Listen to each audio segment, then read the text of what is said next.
తెలుసు ఓటు ఎంత విలువైందో. క్షేత్రస్థాయిలో మనం పర్యటించి ఇంటింటికి వెళ్ళి ఆ రోజు మనం 3 జెండాలు పట్టుకొని పవన్ కళ్యాణ్ గారు నిర్ణయించిన మేరకు రాష్ట్రంలో Bharatiya Janata party, Telugu Desam party, Janasena party కలిసి పోటీ చేస్తామన్నప్పుడు ఎటువంటి త్యాగాలు పవన్ కళ్యాణ్ గారు చేశారో మీకు నేను గుర్తు చేస్తున్నాను. అనేక ప్రాంతాల్లో మనకు బలమైన చోట కూడా మనం సీట్లు వదులుకున్నాం. ఎందుకంటే ప్రభుత్వం రావాలి, ప్రజలకి మనం మేలు చేయాలి, జనసేన పార్టీ ఇందుకోసం కృషి చేస్తుంది, ఒక అంకిత భావంతో మనం నిలబడతాం, ఓటు చీలనివ్వను అని ఇప్పటం సభలో పవన్ కళ్యాణ్ గారు చేసిన ఆ ప్రతిజ్ఞ నిలబెట్టుకోవడానికి కోసం ఆ రోజు అద్భుతమైన నిర్ణయం తీసుకున్నారు. కైకలూరులో కూడా భారతీయ జనతా పార్టీ అభ్యర్థి డాక్టర్ కామినేని శ్రీనివాస్ గారి విజయం కోసం మీ అందరూ కూడా ఎంత కృషి చేశారో మా అందరికీ తెలుసు. అటువంటి సందర్భం ఈరోజు వచ్చింది కాబట్టి మళ్ళీ మీకు ఆ దృష్టికి తీసుకొస్తున్నాను. ఏలూరు జిల్లాకి ఇన్ఛార్జ్ మంత్రిగా నేను ప్రతి నెల పర్యటించినప్పుడు కూడా మన నాయకులు కలుస్తూ ఉంటారు. కైకలూరు నుంచి కొంచెం తక్కువ, ఎందుకంటే మీలో మీకు ఒక సఖ్యత రావాలి, మీలో మీకు ఒక బలమైన ఆలోచన రావాలనే ఒక ప్రయత్నంతో నేను గర్వంగా చెప్తున్నాను, ఈరోజు రాష్ట్ర వ్యాప్తంగా చేపట్టబోయే ఈ కార్యక్రమం మీకే ఆ గౌరవం తగ్గించారు పవన్ కళ్యాణ్ గారు. ఇక్కడి నుంచే ప్రారంభించమన్నారు. కైకలూరు నుంచి ప్రారంభించమన్నది కూడా దానికోసమే. ఎందుకంటే కార్యకర్తల్లో అటువంటి భావన రాకూడదు, మమ్మల్ని పట్టించుకోవడం లేదనే భావన రాకూడదు, ప్రభుత్వంలో జరగాల్సిన కార్యక్రమాలు పనులు మాకు జరగడం లేదనే భావన, ఆవేదన మీలో ఉండకూడదు. ప్రభుత్వమే కాదు, పార్టీలో కూడా మా గురించి ఎవరు కూడా వినడం లేదు, మేము ఎవరికి చెప్పుకోవాలనే భావన మీలో రాకూడదనే ఆలోచనతో ఈరోజు మమ్మల్ని అందరినీ కూడా ఈరోజు పవన్ కళ్యాణ్ గారు పంపించారు. కొన్ని సమస్యలు ఉంటాయి, కైకలూరులో కొన్ని సమస్యలు వచ్చినాయి, కానీ మేము పట్టించుకోలేదని మాత్రం మీరు అనుకోబాకండి. కొన్ని తెలిసే విధంగా పట్టించుకుంటాం, కొన్ని ఇమీడియట్గా ఫోన్లు చేసి మాట్లాడి నాయకత్వాన్ని పంపించి ఎవరు కూడా పొరపాటు చేయకూడదనే భావనతోటి సర్దిద్దుకుంటూ ముందుకెళ్తాం. ఒక పార్టీ నిర్మాణం అనేది ఒక రోజులో అయిపోదు. పార్టీ ప్రస్థానం కూడా ఈరోజు 12 సంవత్సరాలు మనం పూర్తి చేసుకోగలిగాం పవన్ కళ్యాణ్ గారి నాయకత్వంలో. అంటే దాని వెనుక ఎంత కృషి ఉండిందో, ఎన్ని ఇబ్బందులు ఉన్నాయో, ఎన్ని అవమానాలకు ఆయన గురయ్యారో, అయినా కానీ ఏ విధంగా ఆయన బలంగా ఒక రాయిలాగా నిలబడి ప్రజల కోసం, ఆంధ్రప్రదేశ్ ప్రజల కోసం, తెలుగు ప్రజల కోసం జనసేన పార్టీని ఏ విధంగా ప్రజల్లో తీసుకొచ్చారో మీ అందరూ కూడా గుర్తుపెట్టుకోవాలి. సంస్థాగతంగా మనం అందరం కూడా చేయాల్సిన ముఖ్యమైన అంశాలు నేను ముందుగా మూడు ప్రస్తావిస్తాను. ఒకటి, మనం ప్రజలతో మమేకం అవ్వాలి. ఖచ్చితంగా మన కార్యక్రమాలు మనం చేసుకుంటూ వెళ్ళాలి. గ్రామాల్లో కానివ్వండి, పట్టణాల్లో కానివ్వండి, ఇంటింటికి మనం తెలుసుకోవాలి, వాళ్ళ సమస్య ఏంటో మనకి అవగాహన రావాలన్నప్పుడు మీరు పర్యటిస్తేనే ఆ సమస్య మీకు అవగాహన వస్తుంది. కేవలం పత్రికలు చదవడం వలన, లేదా నాకే తెలుసు అని కొంతమంది నాయకులు ఏ విధంగా మాట్లాడతారో మీరు చూశారు, అది పొరపాటు. క్షేత్రస్థాయిలో ఎంత పర్యటిస్తే మనకి అంత పరిజ్ఞానం పెరుగుతుంది. రాజకీయాల్లో అనుభవం కన్నా మించింది ఏం లేదు. అనుభవం ఉంటేనే మనం రాజకీయాల్లో ఎదగలుగుతాం, అటువంటి నాయకత్వం చూపించగలుగుతాం.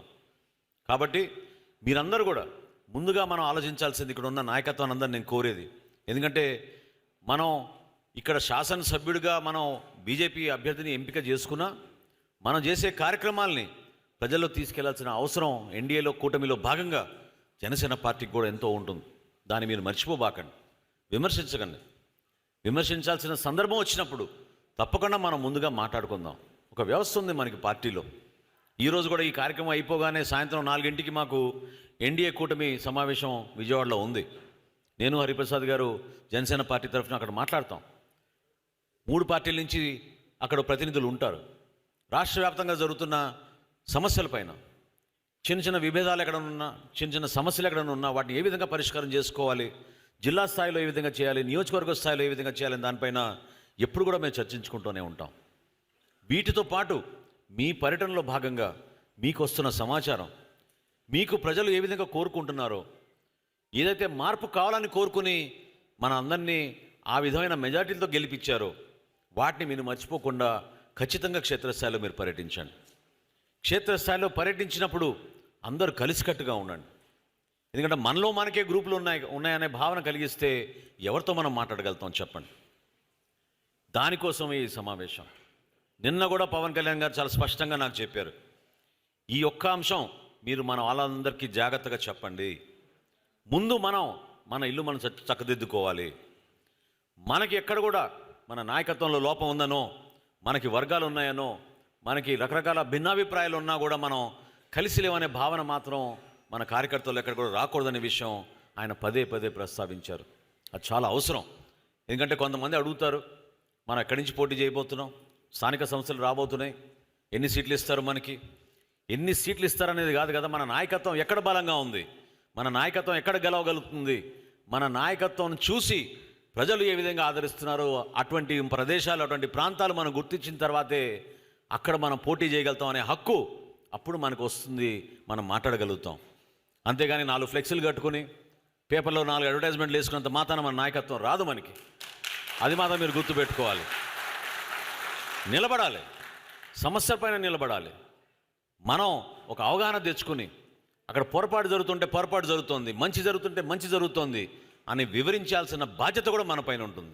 దానికోసం ఈ చర్చా వేదిక, దానికోసం ఈ సమావేశాలు.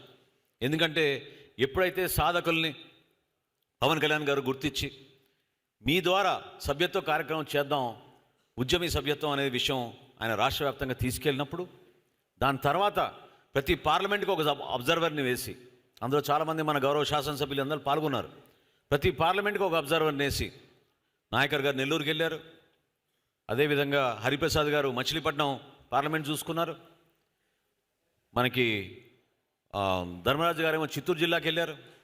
ఆ విధంగా మన నాయకత్వం అనేక జిల్లాలకు వెళ్ళి స్థానిక నాయకత్వాన్ని అందరినీ కూడా కలుపుకుని పోయే విధంగా వారి దగ్గర నుంచి అభిప్రాయ సేకరణతో పాటు మీరు పార్టీకి ఏ విధంగా పనిచేయాలనుకుంటున్నారు, పూర్తి స్థాయిలో మీ సమయం ఇవ్వగలుగుతారా, వాటిపైన మీకు అవగాహన ఉందా, మన విభాగాల్లో, మన మహిళా విభాగంలో మీరు పాల్గొంటారా, యువత విభాగంలో పాల్గొంటారా, రైతాంగానికి సంబంధించిన అంశాలపైన పాల్గొంటారా, దేనిపైన మీరు ఆసక్తి చూపిస్తారనే విషయం తెలుసుకోవడానికి పవన్ కళ్యాణ్ గారు చేసిన ప్రయత్నంలో కైకలూరు నియోజకవర్గం నుంచి దాదాపు 2000 దరఖాస్తులు ఆ స్వీకరణ కార్యక్రమం అద్భుతంగా జరిగిందని ఈ సందర్భంగా ప్రస్తావిస్తూ ఉన్నాను. రాబోయే రోజుల్లో ఈ చర్చా వేదిక ద్వారా ఆ సమస్యల పరిష్కారం కోసం మీ దగ్గర నుంచి కొన్ని సూచనలు తీసుకోవాలి, మీ దగ్గర నుంచి సలహాలు తీసుకోవాలి, మీరు చెప్పిన అంశాలని కూలంకుషంగా వినాలి. అదే నాయకత్వం అంటే అని మన పార్టీ అధ్యక్షులు పవన్ కళ్యాణ్ గారు మా అందరికీ కూడా చెప్పి పంపించడం జరిగింది. ఉపన్యాసాల కోసం కాదు, మీ అభిప్రాయ సేకరణ కోసం, మీలో ఉన్న ఆలోచనలు మేము పవన్ కళ్యాణ్ గారి దృష్టికి తీసుకెళ్ళడానికి కోసం చేస్తున్న ప్రయత్నం ఈ చర్చా వేదిక. జనసేన పార్టీలో ఎప్పుడు కూడా చాలా ప్రజాస్వామ్యబద్ధంగా మనం ఉంటాం. తొందరపడి ఒక్కో చోట చిన్న చిన్న సమస్యలు ఉన్నాయని దానిపైన మనం పబ్లిక్లో కానీ ప్రైవేట్గా కానీ మాట్లాడాల్సిన అంశాలు కాదు.